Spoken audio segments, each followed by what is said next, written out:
শিশুদের স্বাস্থ্য রক্ষার উপায়। মানব শিশুরা যারা সদ্যই পৃথিবীতে অবতীর্ণ হয়েছে তাদের মধ্যে যারা রুগ্ন বা স্বাস্থ্যহীন তাদের সুস্থ রাখার জন্য বিশেষ ব্যবস্থা করা উচিত। শিশু পালন ও শিশুর স্বাস্থ্য রক্ষার বিষয়ে প্রত্যেক আয়ুর্বেদগণ ঋষি কিছু কিছু মত প্রণয়ন করেছেন। শিশুর জন্মদিনের সংস্কার। শিশুর জন্ম হওয়ার পরে তার স্বাস্থ্য রক্ষার ভার পড়ে দিদিমা ঠাকুমার ওপর। জন্মের পরে শরীর পরিষ্কার করা ও নাভিচ্ছেদন প্রথম কর্তব্য, তা নার্স ও ধাইয়েরা করে থাকে। সাধারণ গ্রাম অঞ্চলে দিদিমা ঠাকুমারা মাসিমা পিসিমার হাতেও পরবর্তীকালে শিশুর লালন পালন ও স্বাস্থ্য রক্ষার ভার পড়ে। প্রসবান্তে মা শিশুর সেবায় অক্ষমই থাকে। শিশুকে দুধ দেওয়া তখন একমাত্র কাজ। তখন শিশুর সঙ্গে মায়েরও শুশ্রূষা ও স্বাস্থ্য রক্ষার ব্যবস্থা অভিভাবকদেরই করতে হবে। পূর্ণ 3 মাস পরে মা শিশুর লালন পালনের ভার নিতে পারে। শিশুর জন্মদিনের সংস্কার অর্থাৎ শিশু যাতে স্বাস্থ্যবান, বুদ্ধিমান, বিদ্যামান ও সুন্দর হয়ে পৃথিবীর সেবা করে ধন্য হতে পারে, তার জন্য জন্মের দিনে তাকে সাহায্য করা উচিত। ধাত্রী সদ্যজাত শিশুকে কোলে তুলে নেবে। তারপর অন্য কোনো স্ত্রী যার হাত পরিষ্কার, গাত্র স্বচ্ছ, অঙ্গুলি নখ কাটা, সুস্থ শরীর ও মন শিশুর প্রসবকালীন কষ্ট দূর করার জন্য শিশুকে গাত্রে সামান্য তৈল মর্দন করে সমস্ত শরীরে অল্প অল্প শীতল জল দ্বারা ধুয়ে পাতলা ও নরম কাপড়ে মুছিয়ে দেবে। পরে শীতকাল হলে গরম সুতিবস্ত্র দ্বারা আচ্ছাদিত করতে হবে এবং গরমকাল হলে পাখা দ্বারা মৃদু হাওয়া করতে হবে। এইভাবে এর ঘণ্টা পরে তার মুখে তালু, উষ্ঠ, কণ্ঠ, জিহ্বা স্বচ্ছ তুলা দ্বারা পরিষ্কার করতে হবে। মুখ পরিষ্কার করে 5 ফোঁটা ঘৃত ও 10 ফোঁটা মধু একত্রে মিশিয়ে অল্প মাত্রায় চামচ দিয়ে শিশুর মুখে 2 থেকে 1 ঘন্টা অন্তর দিতে হবে।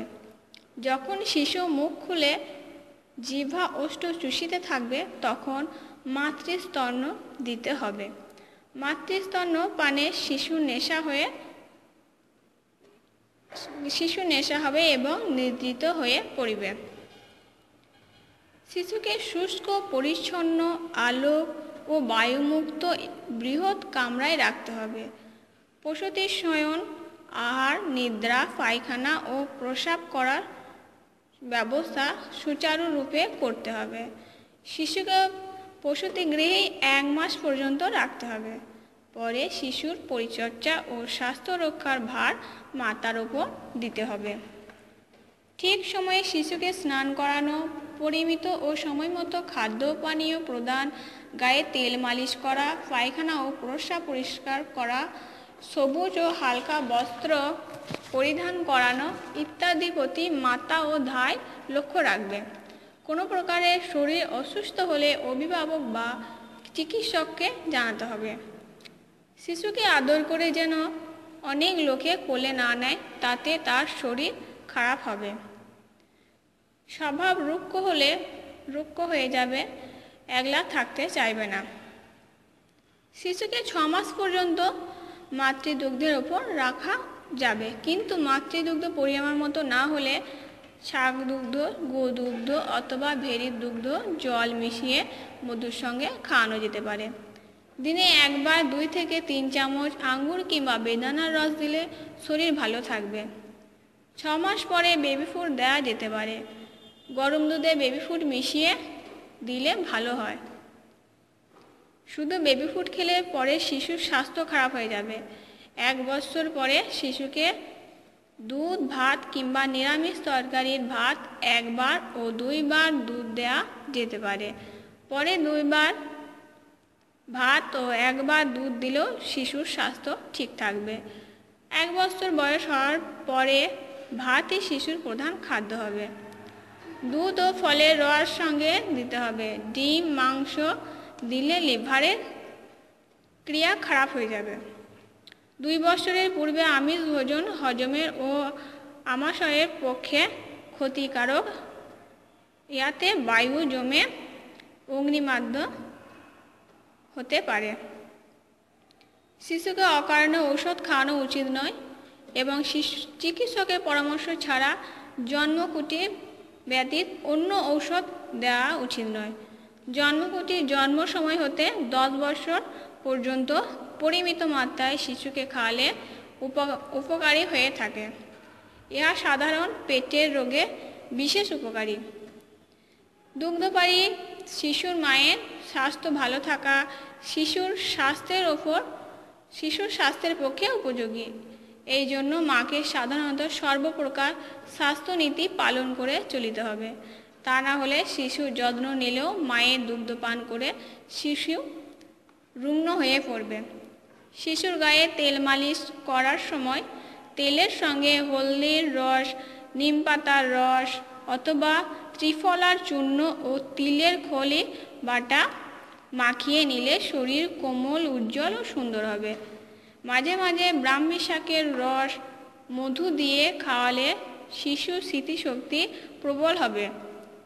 মাঝে মাঝে শিশুর চুল মুড়ে ফেলে দিয়ে তাতে ভৃঙ্গরাজের তৈল বা রস মালিশ করলে চুল সুন্দর ও স্মৃতিশক্তি বর্ধিত হবে। শিশুর গায়ে সাবান না দিয়ে বিশুদ্ধ মুলতানি মাটি ও তিল বাটা দ্বারা শরীর মর্দন করে দিতে হবে। গামছা দ্বারা গা মোছায়া বেবি পাউডার লাগাতে হবে। শিশুর পোশাক স্বচ্ছ, সুন্দর, হালকা ও সুতির হওয়া উচিত। কোনো প্রকার টাইট পোশাক পরিধান করা উচিত নয়। প্রতিদিন 2-3 বার কাপড় বদলে দিতে হবে এবং একবার ধোয়া পোশাক 2 বারের বেশি পরবার প্রয়োজন নেই। রোজ সাবান কিংবা সোডা দিয়ে কাপড় না ধুয়ে প্রতিদিন জলে ধুতে হবে এবং 2 থেকে 3 দিন পরে সাবান বা সোডা দিতে হবে। 3 থেকে 4 মাস পরে পুরাতন পোশাক বাদ দিয়ে নতুন পোশাক ব্যবহার করাতে হবে। শিশুদের হেঁটে বেড়ানোর সময় হলে তাকে একটু চলাফেরা করানোর ব্যবস্থা করতে হবে।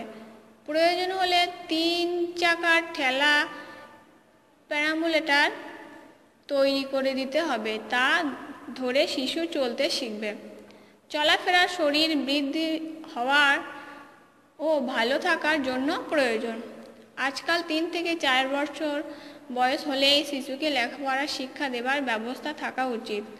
তাতে শিশুর সময় কেটে যাবে এবং লেখাপড়ার অভ্যাস হবে।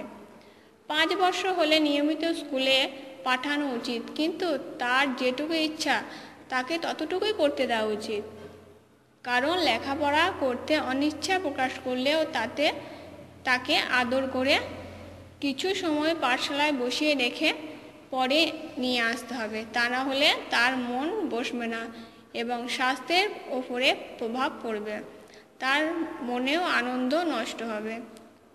ক্রমে পড়াশোনার সঙ্গে বালকের স্বাস্থ্য রক্ষার সাধারণত নিয়মগুলি যেমন সময় মতো শয়ন করা, সময় মতো ওঠা, মুখ ধোয়া, প্রাপ্তকালে খাওয়া, পড়তে বসা, খেলতে যাওয়া, স্নান করা ইত্যাদি। তার দৈনন্দিন ভোজন ও মলত্যাগের বিষয়ে মাতা পিতার খোঁজ নেওয়া প্রয়োজন। কারণ পায়খানা পরিষ্কার না হলে কৃমি ও কোষ্ঠবদ্ধতা হয়ে স্বাস্থ্যের হানি হতে পারে। কোনো কারণে কম খেলে এবং বেশি খেলে শরীরের ওপর তার প্রভাব পড়তে পারে। এই জন্য 7 থেকে 8 বছর পর্যন্ত বালক বালিকাদের খাদ্যের একটি নির্দিষ্ট তালিকা ও সময়সূচি থাকবে। তাদের বাইরে খাদ্য খেতে দেওয়া উচিত নয়।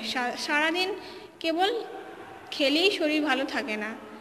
শিশুদের রাসায়নিক ও তড়িৎ প্রক্রিয়ার স্বাস্থ্য রক্ষার জন্য প্রবল সংখ্যক সামুদ্রিক ঝিনুক, অষ্টধাতু, রুদ্রাগ্ন, কৌরি, চন্দন ইত্যাদির মালা পরিধান করাতে হবে। ওইসব জিনিসে যে বৈদ্যুতিক শক্তি আছে তা শিশুদের শরীরের পক্ষে উপযোগী।